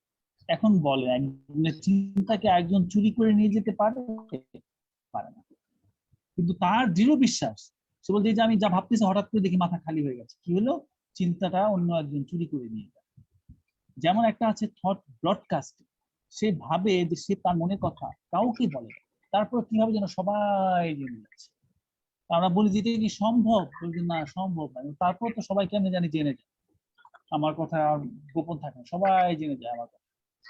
এটা হচ্ছে থট ব্রডকাস্টিং। এখন চিন্তা করেন যে ডিলিউশন অফ কন্ট্রোল বললাম বা থট ইনসারশন, উইথড্রল, ব্রডকাস্টিং, এগুলো কিন্তু বাস্তব জীবনে সম্ভব, কোনোভাবেই সম্ভব না। যেমন একজন যদি বিশ্বাস করে যে ওই বই মানে ইয়ার থেকে কোনো একটা মানে আমার হাতে একটা খেজুরের বিচি আছে, আমি এই বিচিতে টিপ দিলে এই সমগ্র দুনিয়া ধ্বংস হয়ে যাবে, এখন এটা কি সম্ভব? কিন্তু সে এই বিশ্বাস নিয়ে বসে আছে যে খেজুরের একটা বোতল মানে, এবং সে খুব দৃঢ় হয়েছে, বের করে দেখা যায় যে দেখেন এই যে খেজুরের বিচি, এটার মধ্যে কিন্তু রিমোট কন্ট্রোল, আমি টিপ দিলে সারা দুনিয়া সপ্ত আসমান সব ধ্বংস হয়ে যাবে। এখন এটা তো আসলে মানে সম্ভব না। যেমন কেউ বিশ্বাস করে যে, যেমন বিশ্বাসের যেমন ধরনের যে আমরা একটা বিশ্বাস আছে যেটা বললাম যে এটা অবশ্য নন বিজার ডিলিউশন। নন বিজারের মধ্যে কোনটা, যেমন একটা হচ্ছে গ্র্যান্ডিউস ডিলিউশন, বুঝে বললাম না, ডিলিউশন অফ নিহিলিজম, মানে একদম আমাকে দিয়ে কিছুই হবে না, তার বিপরীত চাকরি গ্র্যান্ডিউস, যে আমি দেশের প্রধানমন্ত্রী, আমি রাষ্ট্রপতি, আমি বারাক ওবামা, ঠিক আছে, বা বারাক ওবামা আমার মামাতো ভাই, বা আমি যা চাই তাই করতে পারবো, আমি আজকেই 10টা মানে বিল্ডিং বানাই ফেলতে পারবো, আমি তো মানে আমার কাছে অদ্ভুত ক্ষমতা আছে। এটাকে বলে আমরা ডিলিউশন অফ গ্র্যান্ডিউস। যেমন কেউ যারা একটু রিলিজিয়াস তারা বলে যে আমি আল্লাহর বিশেষ উম্মত, আমি নবী, আমার কাছে ওহী আসে, আমি ওহী প্রচার করবো, এবং তারা প্রচার শুরুও করে দেয়, মানুষকে ধর্মের দাওয়াত দেওয়া শুরু করে। এখন এর দূর পর্যন্ত কিন্তু মানা যায়। এখন কেউ যদি বিশ্বাস করে যে আমি আল্লাহ, আমি নবীও না, একদম আমি আল্লাহ, এই দুনিয়া আমি সৃষ্টি করছি, এটা কিন্তু আর স্বাভাবিক যুক্তির মধ্যে না। এটা আসলে মানে মানে এটা হচ্ছে যে গ্র্যান্ডিউস ডিলিউশনের একদম এক্সট্রিম অবস্থা। এখন কেউ এটা খুব অল্প ক্ষেত্রে কিন্তু কখনো কখনো পাওয়া যায়, সে দৃঢ় বিশ্বাসে আছে। যেমন আমার মানে হাসপাতালে পেশেন্ট আসে, সে বলে যে আরে আমি আর মিলে তো দুনিয়াটা চালাই। আমি বললাম যে কোন কে, আপনি আর কে মিলা? ওই যে আল্লাহ। তার বলে আপনি কি? আমিও আল্লাহ, আমরা দুজনে মিলে তো দুনিয়াটা চালাইতেছি। সে খুব স্বাভাবিক কিন্তু যে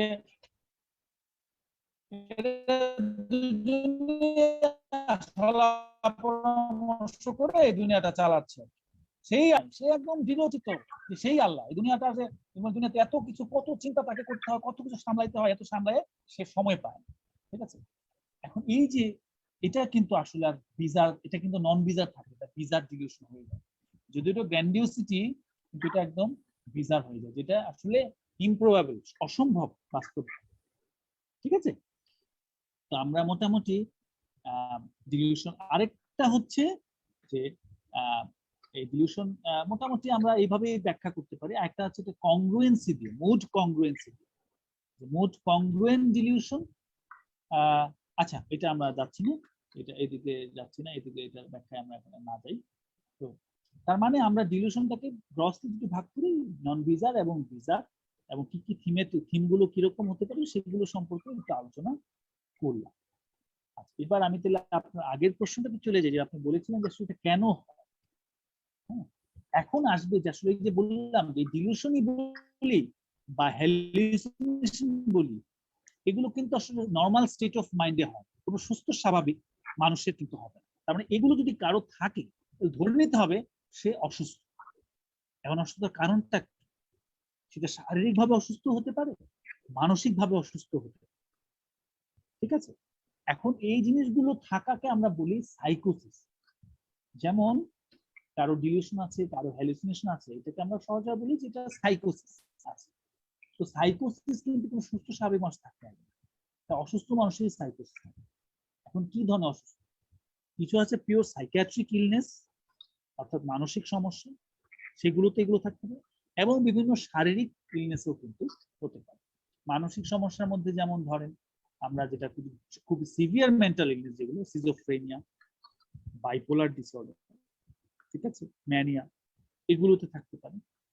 এবং কিছু মানে এগুলোকে আমরা বলি সিভিয়ার মেন্টাল ইলনেস। এছাড়া কিন্তু যেমন মেজর ডিপ্রেসিভ ডিসঅর্ডার, ডিপ্রেশন, এগুলোতেও কিন্তু, ডিপ্রেশনেও কিন্তু এই ধরনের মানসিক সমস্যা মানে এই ডিলিউশন হ্যালুসিনেশন থাকতে পারে। তবে কমনলি ডিপ্রেশন যদি খুব সিভিয়ার হয় তখন এই ধরনের সাইকোসিস গুলো থাকে, মানে ডিলিউশন হ্যালুসিনেশন থাকে।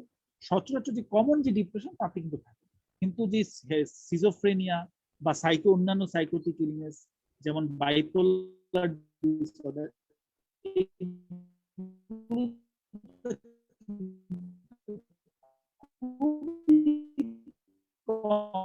commonly এই ডিলিউশন মেন্টাল ডিসঅর্ডারের পারসেপশন বলি, এটা তৈরি হচ্ছে আমাদের ব্রেন যখন হবে, তখন কিন্তু এই ধরনের ব্রেনের যে কোনো রকম আপস এন্ড ডাউনস কিন্তু আমাদের এই ধরনের এই মানে সাইকোসিস হতে পারে, ডিলিউশন।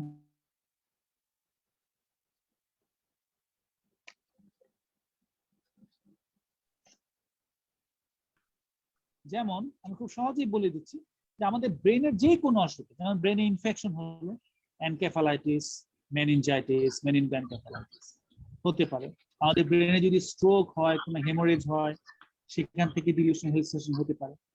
আমাদের ব্রেনে যদি কোনো ইন্ট্রাক্রেনিয়াল স্পেস অকুপাইং লেশন হয়, কোনো ব্রেন টিউমার আমাদের হতে পারে। আমাদের যদি কোনো ব্রেনের যে ব্রেন টিবি, ব্রেন টিউবারকুলোসিস, টিউবারকুলোমা এগুলো যদি থাকে তাহলে হতে পারে। আমাদের ব্রেনে যদি কোনো ডিমাইলিনেটিং ইলনেস, যেটা অ্যাডেম হতে পারে, আমাদের মাল্টিপল স্ক্লেরোসিস, এগুলোতে হতে পারে। আমাদের ব্রেনে যদি কোনো ইনজুরি হয়, হ্যাঁ, ব্রেনে কোনো ইনজুরি হলো, ব্রেনে আঘাত হলো, ব্রেনের ভিতরে কোনো রক্ত জমাট বাঁধলো, হ্যাঁ, তাতে হতে পারে। আমাদের যেমন কোনো ধরনের মানসিক মানে কি বলে আমাদের সিস্টেমেটিক ইলনেস, কিন্তু সেটা একদম মাল্টি সিস্টেম অর্গান ফেলিওর হলো, কোনো এক ধরনের মেটাবলিক অ্যাবনর্মালিটি হলো, যেমন hepatic failure, renal failure, hypothyroidism, hyperthyroidism, এগুলোতে কিন্তু এই ধরনের সাইকোসিস হতে পারে, ডিলিউশন হ্যালুসিনেশন হতে পারে। যেমন আমাদের যদি কোনো রকম সাবস্টেন্স অ্যাবিউজ, যেটাকে বলে আমরা নেশাগ্রস্ততা, যেমন সে ইয়াবা খেয়ে তো সে তার কিন্তু, বা সে এমফিটামিন মানে যে বা ওই যে এলএসডি সে খেয়েছে, এলএসডি তো কমনলি তার হ্যালুসিনেশন, এলএসডির কম্পোনেন্টই হচ্ছে মূল জিনিস হচ্ছে, এখন তো এলএসডি খুব পপুলার শোনা যাচ্ছে, যেমন ক্যানাবিস, গাঁজা, অ্যালকোহল, এই ধরনের মাদকাসক্তির কারণেও কিন্তু এই ধরনের সাইকোসিস হতে পারে। অর্থাৎ আমাদের any sort of brain abnormality, হ্যাঁ, সেটার কারণে কিন্তু আমাদের এই ডিলিউশন হ্যালুসিনেশন হতে পারে। এখন আমি এই যে ফিজিক্যাল যে ইলনেস গুলো বললাম, তাতে তো ব্রেনের কোনো না কোনো একটা অ্যাবনর্মালিটি হচ্ছে, তার স্ট্রাকচারাল অ্যাবনর্মালিটি হচ্ছে গ্রসলি, সেটা এনকেফালাইটিস হোক, ব্রেনের স্ট্রোক হোক, হ্যাঁ, যেমন এই যে এপিলেপসিতেও কিন্তু এই ধরনের ডিলিউশন হ্যালুসিনেশন হতে পারে। তো এখন এখন কোন ধরনের ডিলিউশন হচ্ছে বা অ্যাকচুয়ালি কোন ধরনের হ্যালুসিনেশন হচ্ছে, এটা নির্ভর করবে ব্রেনের কোন এরিয়াতে ইনভলভ। ঠিক আছে, যেমন আমাদের অলফ্যাক্টরি এরিয়ায় যদি, যেটা আমাদের অলফ্যাক্টরি যে আমাদের 6 নার্ভের আশেপাশে, সরি মানে আমাদের অলফ্যাকশন, সরি নার্ভ 2, আমাদের এখানে যদি ইয়ে হয়, অলফ্যাক্টরি নার্ভের আশেপাশে যদি কোনো টিউমার হয়, যদি অলফ্যাক্টরি নার্ভকে ইনভলভ করে, তাহলে কিন্তু তার অলফ্যাক্টরি হ্যালুসিনেশন হতে পারে। যেমন আমাদের যদি অডিটরি নার্ভকে ইনভলভ করে, বা আমাদের যদি টেম্পোরাল লোবে কোনো টিউমার হয় বা কোনো একটা প্যাথোলজি হয়, তাহলে কিন্তু অডিটরি হ্যালুসিনেশন হতে পারে। আমাদের যে অপটিক ট্র্যাক্ট বা আমাদের যে অক্সিপিটাল লোব, সেখানে যদি কোনো অ্যাবনর্মালিটি হয়, কোনো প্যাথোলজি হয়, তাহলে কিন্তু তার ভিজুয়াল হ্যালুসিনেশন হতে পারে। তার মানে সেখানে কোনো একটা স্ট্রাকচারাল অ্যাবনর্মালিটি থাকবে, সেখানে আইদার হেমোরেজ হোক, তার কোনো একটা টিউমার হোক, টিউবারকুলোমা হোক, কোনো ডিমাইলিনেশন হোক, বা কোনো ইনজুরি হোক, হোয়াটএভার, সেখানে একটা প্যাথোলজি আছে। আর যেগুলো আমাদের বলে আমরা মেন্টাল ইলনেস, যেমন সিজোফ্রেনিয়া বা বাইপোলার ডিসঅর্ডার, এগুলো খুব গ্রসলি, খুব স্ট্রাকচারালি গ্রস কোনো অ্যাবনর্মালিটি পাওয়া যায় না, কিন্তু যে এখন যেগুলো ফাংশনাল এমআরআই বা খুব পেট স্ক্যান, এগুলোতে দেখা যাচ্ছে অনেক ছোট ছোট রিসেপ্টর লেভেলে কিছু চেঞ্জ হচ্ছে। ঠিক আছে, সেইখানে দেখা যায় যে কিছু অ্যাবনর্মাল নিউরোট্রান্সমিটারের অ্যাকশনের জন্য সেখানে কিছু ক্রস কোনো অ্যাবনর্মালিটি নাই, কিন্তু ওই যে অনেকটা আমরা সহজে বুঝে যাই অনেকটা সফটওয়্যার রিলেটেড প্রবলেম, যে স্ট্রাকচারাল অ্যাবনর্মালিটি নাই, কিন্তু একদম ইনার সাবস্ট্রেট লেভেলে, রিসেপ্টর লেভেলে কিছু চেঞ্জ আছে, স্ট্রাকচারাল অ্যাবনর্মালিটি আছে, নিউরোট্রান্সমিটার বা নিউরোকেমিক্যালস অ্যাবনর্মালিটি আছে, যার কারণে এই ধরনের অ্যাবনর্মাল পারসেপশন বা অ্যাবনর্মাল থট হতে পারে। যেমন ডোপামিন, আমাদের সেরোটোনিন, হ্যাঁ, গ্লুটামেট, এইগুলো হচ্ছে মেজর নিউরোট্রান্সমিটার যেগুলো, বা গাবা। ঠিক আছে, তো এইগুলোর কারণে কিন্তু এগুলো অ্যাবনর্মালিটির জন্য আমাদের এই ধরনের অ্যাবনর্মাল পারসেপশন বা অ্যাবনর্মাল থট, এটা আমরা ডিলিউশন বলছি, এগুলো হতে পারে গ্রস। Okay sir. স্যার আমি একটা জিনিস জানতে চাচ্ছিলাম, সেটা হচ্ছে যে সাইকোসিস যে কারণগুলোর জন্য আমাদের হ্যালুসিনেশন বা ডিলিউশন এই প্রবলেমগুলো হচ্ছে, এই জিনিসগুলোকে প্রিভেনশন করা যায়? কারণ অর্গানিক মানে আমাদের কোনো অর্গানের যদি কোনো প্রবলেম হয় সেটা তো আলাদা ব্যাপার, কিন্তু সাইকোসিসের ক্ষেত্রে সেটা প্রিভেনশনের জন্য আমরা কি করতে পারি? না, আসলে এটা প্রিভেনশন করার বলে যে এটা তো হচ্ছে যে প্রিভেনশন, একটা হচ্ছে প্রাইমারি প্রিভেনশন, একটা হচ্ছে সেকেন্ডারি প্রিভেনশন। আমরা জানি প্রাইমারি প্রিভেনশন হচ্ছে যে রোগটা হবেই না, এখন এটা আসলে কি বলা যাবে না। যেমন একজন মায়ের সিজোফ্রেনিয়া, তার বাচ্চার সিজোফ্রেনিয়া হতেও হতে পারে, তবে অন্যদের চেয়ে তার হওয়ার সম্ভাবনা বেশি। ঠিক আছে, যেটা আমি বাচ্চাকে আগে থেকে খাওয়ালে তার হ্যালুসিনেশন হবে না। তার ডিলিউশন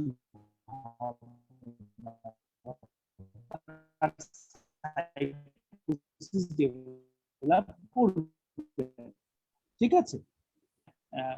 আসলে যেটা আমরা প্রিভেনশনের একটা সুযোগ আছে, যে একবার সিজোফ্রেনিয়া হয়েছে বা একবার মেন্টাল মানে বাইপোলার ইলনেস হয়েছে, বাইপোলার ডিসঅর্ডার হয়েছে, তখন আমরা যদি তাকে আর্লি ডায়াগনোসিস করি এবং আর্লি ট্রিটমেন্ট কাভারেজের আন্ডারে নিয়ে আসতে পারি, তাকে যদি আমরা অ্যাপ্রোপ্রিয়েট ট্রিটমেন্ট শুরু থেকেই অ্যাপ্রোপ্রিয়েটলি দিতে পারি, তাহলে সেকেন্ডারি প্রিভেনশনের সুযোগ হবে।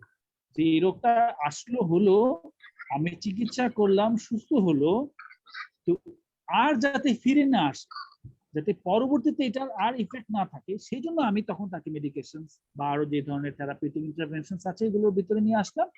তখন কিন্তু আমার সেকেন্ডারি প্রিভেনশনটাকে অ্যাভিল করা সম্ভব, অর্থাৎ যাতে আবার দ্বিতীয়বার বা তৃতীয়বার যাতে সেটা আর ফেরত না আসে, ঠিক আছে। Sir thank you sir. Sir যদি মানে এই জিনিসগুলোর ক্ষেত্রে তো আমাদের অনেকটা সোশ্যাল স্টিগমা কাজ করে, তো দেখা যাচ্ছে এই ধরনের পেশেন্টদের ফ্যামিলিকে আমরা কি ধরনের পরামর্শ দিতে পারি?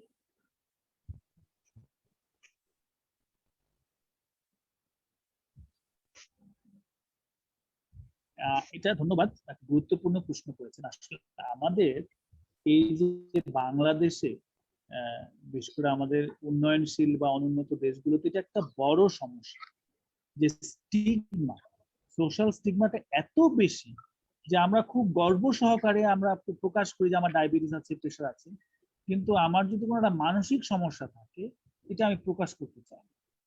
এটা সমাজের সাধারণ মানুষ, আমাদের ডাক্তারদের মধ্যেও কিন্তু প্রচুর প্রচলিত আছে। যেমন সাইকিয়াট্রিস্টদেরকে বলে পাগলের ডাক্তার, বা সাইকিয়াট্রিস্টের ডিপার্টমেন্টে কেউ গেল একটু হাসাহাসি করি। আমি নিজে ঢাকা মেডিকেল কলেজে আমার ইন্টার্নশিপের শেষ পরে আমি যখন ওখানে কিছুদিন কোর্স মানে কি বলে 6 মাসের যে পোস্ট গ্রাজুয়েট ট্রেনিং হয়, অনারারি ট্রেনিং, আমি সেটা যখন শুরু করি আমি তখন দেখতাম যে আমার ঢাকা মেডিকেল কলেজে অনেক স্টুডেন্টরা কিন্তু আসতো ডিপার্টমেন্টে নিজেদের প্রবলেম, তারা খুব গোপনে আসতো, একা আসতো, কাউকে নিয়ে আসতো না। এবং আসার সময় দেখতাম যে একটু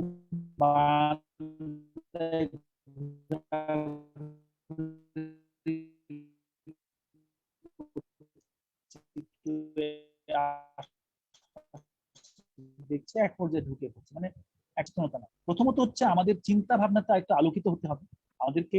এটা তো আসলে বহু বছরের একটা পুঞ্জীভূত সামাজিক অবস্থা, আমাদেরকে ইনফরমেশন তৈরি করতে হবে যে আসলে এটা যিনি ধরা মানে বুকে ধরা, বা আমরা ধর্মীয় যে বিশ্বাস, আসলে আমরা ধর্মীয় বিশ্বাসের সাথে আমরা কোনো কনফ্রন্টেশনে যাব না, কারণ আমরা তো সেটাকে বৈজ্ঞানিকভাবে অনেক কিছু আমরা প্রমাণ করতে বা অপ্রমাণ করতে পারি না। কিন্তু আমরা বলবো সাধারণ মানুষকে যে যাই হোক, যিনি ধরা ভূতে ধরা যাই থাকুক না কেন, এটার চিকিৎসা আছে, আমরা এটা চিকিৎসা করতে চাই, আপনারা চিকিৎসা করবেন, ঠিক আছে। তেমনি যে সমাজে যাদের হয়েছে তারা যদি এটাকে প্রচার করে যে না এটা হয়েছে, এটা ইলনেস, আপনার পেটে যেরকম অসুখ হয়, হার্টে যেমন অসুখ হয়, ব্রেনে তেমন অসুখ হতে পারে, এবং ব্রেনের অসুখের প্রতিক্রিয়া বা ব্রেনের অসুখের উপসর্গগুলোর মধ্যে এগুলো থাকতে পারে, তবে কিন্তু মানুষের সচেতনতা বাড়বে, মানুষ যখন স্পিক আউট করতে শুরু করবে। এই তো এটার জন্য ওই যে বললাম সচেতন তৈরি করা, আমাদেরকে আরো একটু আলোকিত মানসিকতার পরিচয় দেওয়া এবং সর্বব্যাপী ইনফরমেশনটাকে প্রচার করা। এই যেমন আপনারা আয়োজন করছেন, এখন আগে তো এগুলো কিছুই হতো না, এখন মেডিকেল স্টুডেন্টরা জানছে, তারা তাদের আত্মীয় স্বজনকে কিন্তু আর আগের মতো স্টিগমাটাইজ করবে না বা আন্ডারমাইন করবে না, হিউমিলিয়েট করবে না, যেটা আগের জেনারেশন করতো। এখন এই জেনারেশন কিন্তু সেই সমস্যা হবে না। এখন অনেক মানুষ সাইকিয়াট্রিতে পড়তে আগ্রহী, আগে কেউ পড়তে চাইলেই, ইভেন আমার সময় আমি যখন সাইকিয়াট্রিক ক্যারিয়ার হিসেবে বেছে নিতে চেয়েছিলাম, আমার বাসাতেও কিন্তু সহজে রাজি হয় না, অনেকভাবে আমাকে নানাভাবে তাদেরকে মোটিভেট করতে হয়েছে, বুঝাতে হয়েছে, ঠিক আছে। আমার আত্মীয় স্বজনরা এটাকে মেনেই নিতে পারেন, কারণ তারা ডাক্তারি মানে বুঝে হচ্ছে মেডিসিন আর সার্জারি করবে আর প্রচুর কারি কারি টাকা কামাবে। এখন আমাদের সমাজে এই প্রচলিত ধারণাগুলো ভেঙে দেওয়ার সময় এসছে, আপনারা পারেন, ইয়াং জেনারেশন, আপনারা এই ব্যাপারটাকে সামনে নিয়ে আসতে পারেন। এখন কিন্তু যে বিশ্ব মানসিক স্বাস্থ্য দিবস যখন হয় প্রতি বছর 10 অক্টোবর, অনেক প্রোগ্রাম হয়, অনেক কর্পোরেট প্রোগ্রাম হয়, টেলিভিশনগুলোতে প্রোগ্রাম হয়, ফেসবুকে হচ্ছে, এটা কিন্তু এই 5 বছর আগেও আমরা দেখি না, এখন যতটা দেখতে পাচ্ছি। তার মানে কিন্তু আবার আমাদের এই যে এখনকার জেনারেশনে আবার কোনো একটা কিছুকে সেন্সেশনালাইজ করে ফেলার একটা প্রবণতা আছে, এটাকে খুব বেশি সেন্সেশনালাইজ করা যাবে না, এটা যৌক্তিক প্রয়োজনীয়তাটুকু বুঝতে হবে, এবং এটার যে মানে মেডিকেল যে ট্রিটমেন্ট এবং যেটা সাইন্টিফিক যে ট্রিটমেন্ট আছে সেটার ব্যাপারেই কিন্তু মানে এটাকে সেলিব্রিটি বিজনেস বানানো যাবে। আমাদেরকে এটাকে ট্রিটমেন্ট এবং ওই পারপাজেই রাখতে হবে বিষয়টা, মানুষের মধ্যে সচেতনতা তৈরি করতে হবে।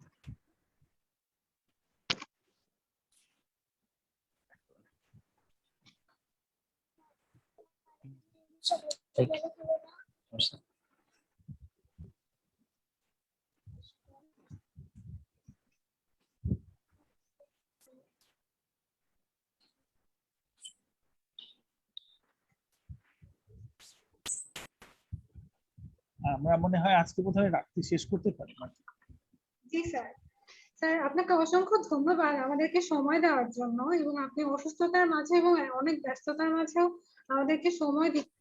আশা করি আমাদের অনেকেরই অনেক ভুল ধারণা ছিল, বা যতটুকু আমাদের কনসেপশন ছিল সেই কনসেপশনটা আরো অনেক ভালো হয়েছে। এবং আশা রাখছি স্যার আপনিও আপনাকেও আমরা ভবিষ্যতে আরো আমাদের সাথে পাবো এরকম ক্লাসে ইনশাআল্লাহ। ইনশাআল্লাহ স্যার। স্যার তাহলে আমরা শেষ করে দিচ্ছি আমাদের লাইভটি। ভালো থাকবেন, সুস্থ আপনার সবাই ভালো থাকবেন, আমাদের দোয়া করবেন, আমাদের জন্য, পরিবার সবার জন্য দোয়া করবেন। শুভরাত্রি। আল্লাহ হাফেজ।